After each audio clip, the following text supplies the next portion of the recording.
After Columbus' first voyage to the New World in 1492, other explorers followed with settlement into the Floridas and the American Southwest. There were also some French attempts to colonize the East Coast, and later more successful settlements along the Mississippi River. Successful English settlement on the eastern coast of North America began with the Virginia colony in 1607 at Jamestown and the Pilgrims' Plymouth colony in 1620. Early experiments in communal living failed until the introduction of private farm holdings. Many settlers were dissenting Christian groups who came seeking religious freedom. The continent's first elected legislative assembly, Virginia's House of Burgesses, created in 1619, and the Mayflower Compact, signed by the Pilgrims before disembarking, established precedents for the pattern of representative self-government and constitutionalism that would develop throughout the American colonies.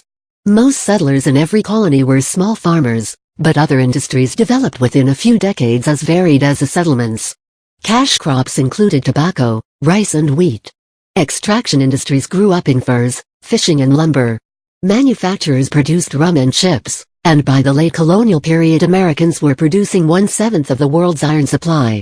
Cities eventually dotted the coast to support local economies and serve as trade hubs. English colonists were supplemented by waves of Scotch-Irish and other groups. As coastal land grew more expensive, freed indentured servants pushed further west.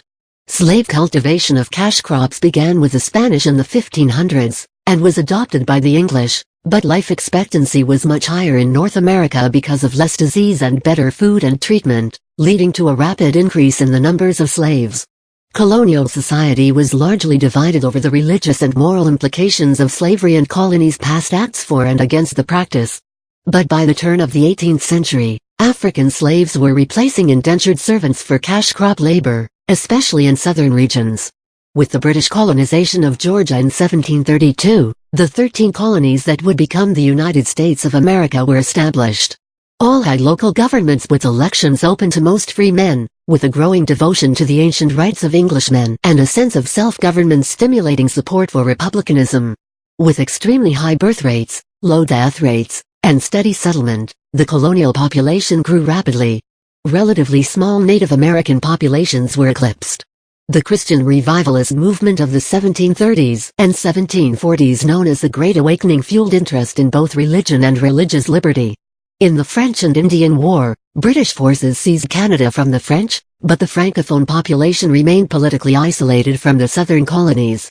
Excluding the Native Americans, who were being conquered and displaced, those 13 colonies had a population of over 2.1 million in 1770, about one-third that of Britain.